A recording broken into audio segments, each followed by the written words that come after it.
حدیث کې راځي چې یو سړی به په میدان محشر کې راوستی شي، خدای دې ستاسو او زموږ د ټولو پرده وکړي. ډېر لویه ورځ ده. الله تعالی هغې ته یوم ثقیل ویلی دی، یوم یجعل الولدان شیبا. د قیامت ورځ دومره دهشتناکه ده چې واړه واړه بچي به ځان ته بوډاګان شي. خلک وایي هلکه د باندې نزله راله، د وړوکې ماشوم سر ټول سپین دی. هغه ورځ به دومره هولناک منظري چې واړه ماړو ماشومانو ویښته به تک سپیني، او د حاملو ښځو حمل به ځان ته وغورځېږي. د ښځې په غېږ کې به ماشوم نه باړو خبر نه، حالانکه مور په بچي باندې ډېره مینه لوغندې په سینه کې پی پیدا شي نو بچي پټې منډې وایي چېره زما بچی به وګئ زما سینه خو د پیو نه ډک بچی ته چرې نه هېرېږي. لیکن په هغه ورځ به بچی مچی یاد نه، په هغه ورځ به پلار د زوی نه تښتي، زوی به د پلار نه تښتي، رور به د رور نه تښتي، او هر یو به وایي چېره زه په څه طریقه باندې ځان خلاص کړم. دغه لوی هولناکه ورځ باندې به رب العالمین حکم وکړي هلکه دې سړي ته لږ اواز وکړئ، هلکه دې خوا راشه. یو سړی به راشي، تمامه دنیا به ګوري. رب العالمین جل جلاله به وایي چې د دې سړي رجسټر راوالی. زمونږ په دغه مټو باقاعده فرشتې ناستې دي، کرامن کاتبین. پخی مټه باندې هغه فرشته ده چې هغه نیکۍ لیکي، نیکي لګیا ده لیکي، او په دې بله مټه هغه ده چې هغه ګناه لیکي. حدیث کې راځي چې د جمعې په ورځ د جومات په دروازه باندې فرشتې ناستې وي.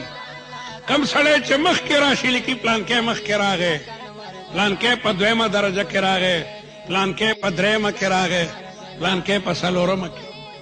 خطیب چې خطبه شروع شي طویت الصحف ورفعت الاقلام، بیا هغې کتابونه ټپ کړي او قلمونه کېږدي.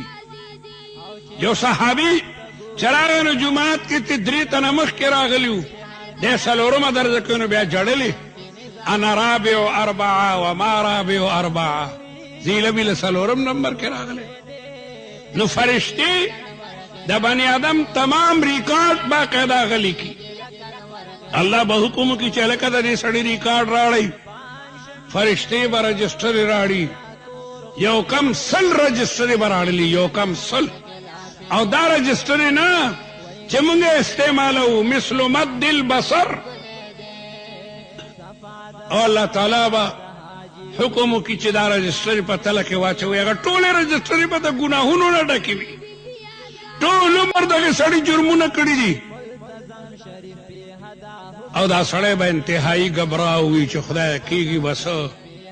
رب العالمین جل جلاله به فرمایي چې زه ظلم نه کومه، وما انا بظلام للعبید. آپ بله پرزم راړئ که نه، هغه بل کاغذ هم راړئ، دې بل طرف ته واچوئ.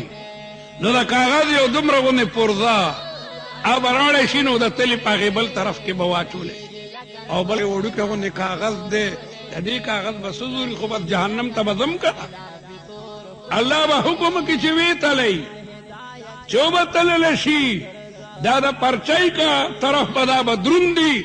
او طاشت السجلات، حدیث کې راځي طاشت السجلات، هغه تمامې رجسټرې به وتتې شي، او دا یو پرده به درنه وي، دې کې به د الله مبارک نوم لیکلی. دې سړي به د لا اله الا الله محمد رسول الله کلمه ویلې وي. نو دې وجې نه ذکر کوه، هر مال ذکر، ذکر گو ذکر تا تورا جانس، چې څوک پورې تا په بدن کې روح ده نو د الله تبارک وتعالی ذکر کو، دا باقاعده لیکلی شي. کارم کوه، دکانم کوه، او د هغې سره د الله تعالی ذکرم کوه. دست بکار او دل بیار، دست بکار په لاسو باندې کار کوه، ګوټ کوه، فصل ریبه، بل څه کار کوه، او په ژبه باندې د الله تعالی ذکرم کوه.